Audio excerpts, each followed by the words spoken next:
Hello friends, welcome in our new video. आज के video में हम बात करने वाले हैं रेफरेंशियल इंटीग्रिटी कांस्टेंट्स के बारे में।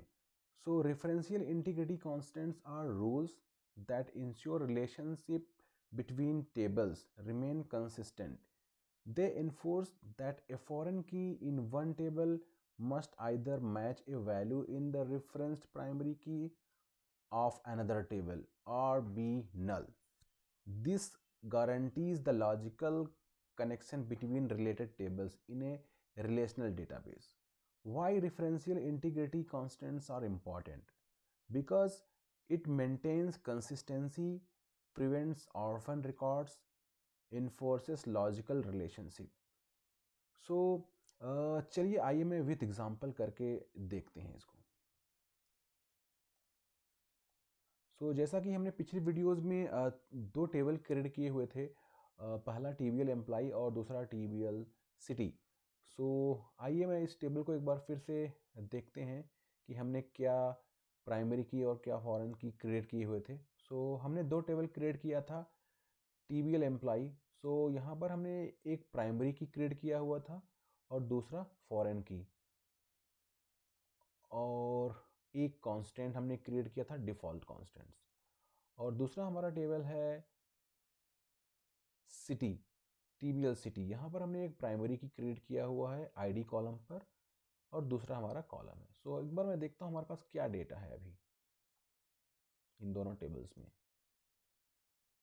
ये हमारा डेटा यहाँ पर शो हो गया है।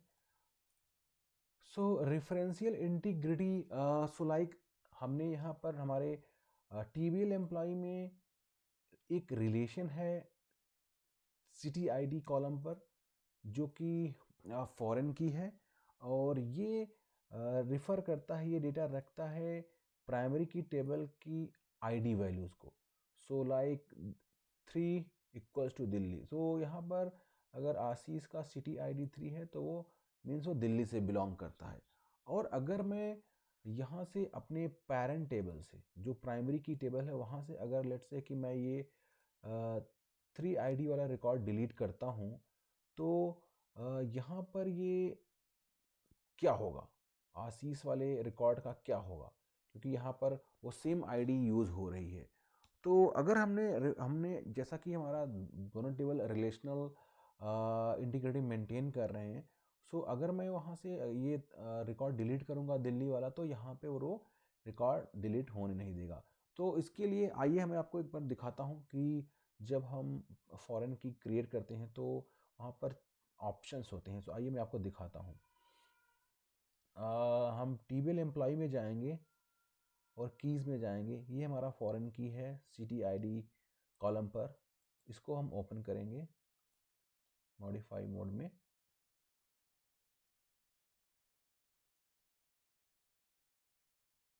ये हमारा फॉरेन की रिलेशनशिप ओपन हो जाएगा। इसको हम ओपन करके देखते हैं एक बार।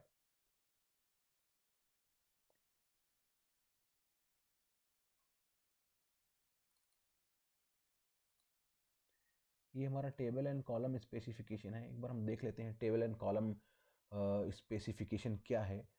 यहाँ पर ये कह रहा है फॉरेन की बेस टेबल जो कि TBL एम्प्लॉय है, फॉरेन की कॉलम सिटी ID है, प्राइमरी की और यूनिक की बेस टेबल TBL सिटी है, एंड प्राइमरी की यूनिक की कॉलम ID है।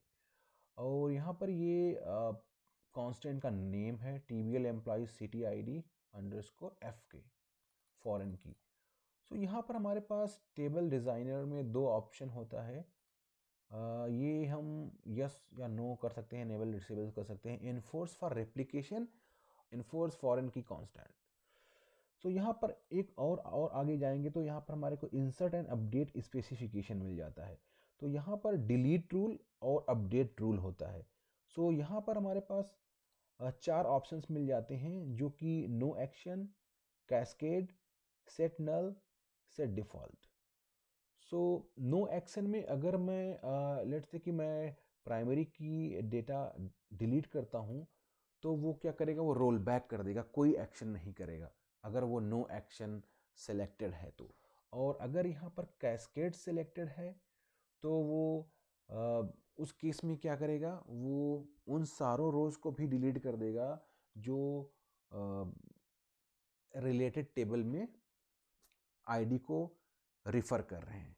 सो अगर मैं दिल्ली को डिलीट करूँगा तो दिल्ली वाला जितना दिल्ली रो को जितने भी दिल्ली आईडी को जितने भी रोज़ यहाँ पर रेफ़र कर रही होंगी टीबीएल एम्प्लॉय में, वो सारे रोज़ भी डिलीट हो जाएंगे। और अगर मैं सेट नल करूँगा तो उस केस में वो दिल्ली आईडी जो है वहाँ पे सिटी आईडी कॉलम में एम्प्लॉय टेबल में वो नल हो जाएगा। और अगर मैं सेट डिफ़ॉल्ट करता हूँ तो उस जगह पे जो भी डिफ़ॉल्ट कांस्टेंट हमारा क्रिएटेड होगा उसकी वो डिफ़ॉल्ट वैल्यू वहाँ पर सेट हो जाएगी। सो चलिए मैं आपको पहले नो एक्शन करके आपको करके दिखाता हूँ कि वो कैसे काम करता है डिलीट रूल में अगर वो नो एक्शन सेलेक्टेड है तो। सो बाय डिफ़ॉल्ट नो एक्शन ही था, फिर भी मैं सेव कर देता हूँ।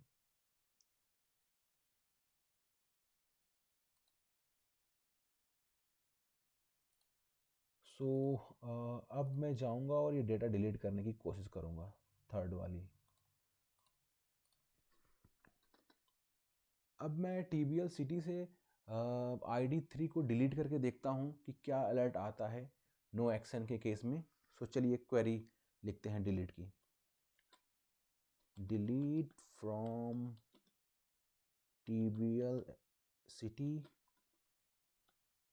Where ID equals to 3।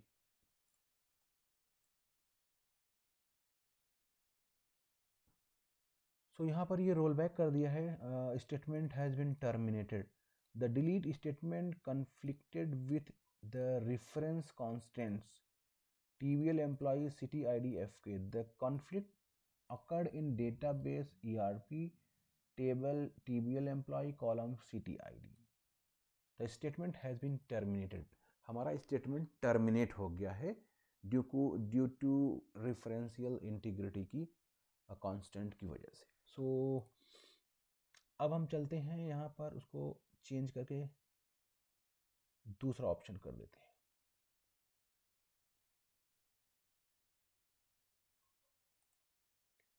Insert and update specification में जाएंगे, यहाँ पर हम सेट डिफ़ॉल्ट कर देंगे।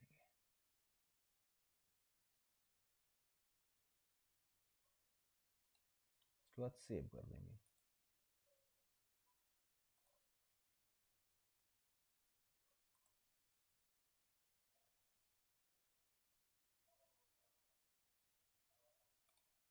सो हमारे डिफ़ॉल्ट कांस्टेंट में हमने क्या सेव किया हुआ है एक बार देख लेते हैं।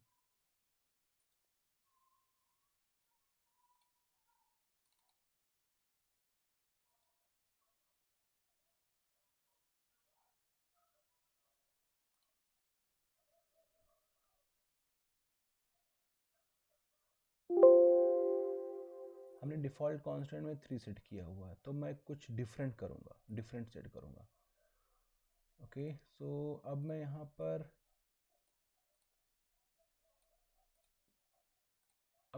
पर फोर्थ वाली आईडी को डिलीट करूँगा जो कि यहाँ पर सेकेंड रो मनीष वाले रो को रेफर करता है। सो चलिए अब मैं फोर्थ वाले को डिलीट करके देखता हूँ। सो मैं डिलीट करके देखता हूँ, मैंने डिलीट कर दिया है। Click one rose affected. सो अब हमारी मनीष वाली जो है यहाँ पर 3 हो जानी चाहिए। ठीक है, ये मैंने डिफ़ॉल्ट सेट कर दिया था तो यहाँ पे डिफ़ॉल्ट होगा। सो चलिए एक बार फिर से मैं इसको अपडेट करके देखता हूँ, इंसर्ट और अपडेट स्पेसिफिकेशन को चेंज करके। यहाँ पर आ रहा सेट डिफ़ॉल्ट के बाद मैं इसको सेट नल कर देता हूँ। सो अब मैंने सेट नल कर दिया है। अब फिर से मैं सेव कर देता हूँ।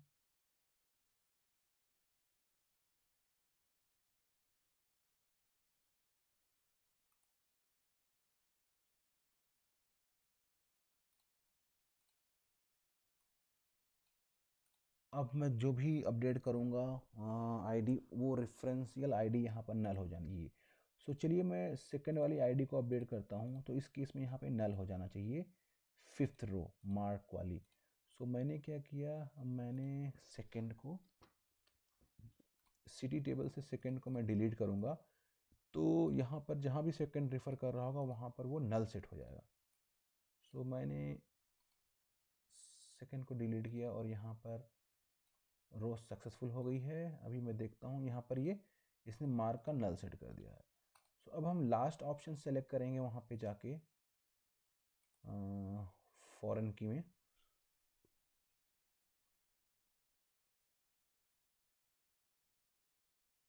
इंसर्ट एंड अपडेट स्पेसिफिकेशन में जाएंगे। यहाँ पर मैं कैस्केड सेलेक्ट कर दूंगा। सो कैस्केड के केस में ये सारा रिकॉर्ड डिलीट कर देगा।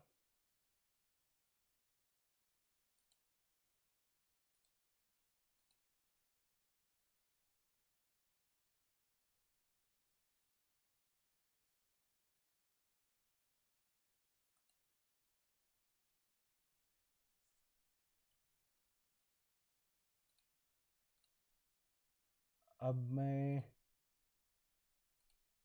3 सेलेक्ट करता हूँ या मैं 1 सेलेक्ट करता हूँ। ठीक है, मैं 1 को यहाँ से डिलीट करता हूँ आगरा वाले रिकॉर्ड को, तो इसमें से ये अजय वाला रिकॉर्ड हमारा डिलीट हो जाना चाहिए।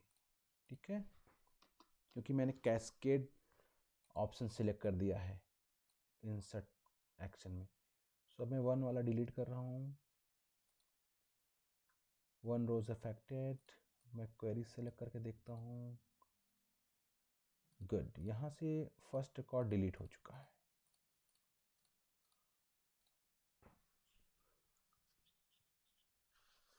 सो ऐसे जो कि हमने विथ एग्जांपल भी करके देख लिया है रेफरेंशियल इंटीग्रिटी कांस्टेंट्स को। सो आज के लिए इतना ही, फिर मिलते हैं नेक्स्ट वीडियो में, तब तक के लिए बाय।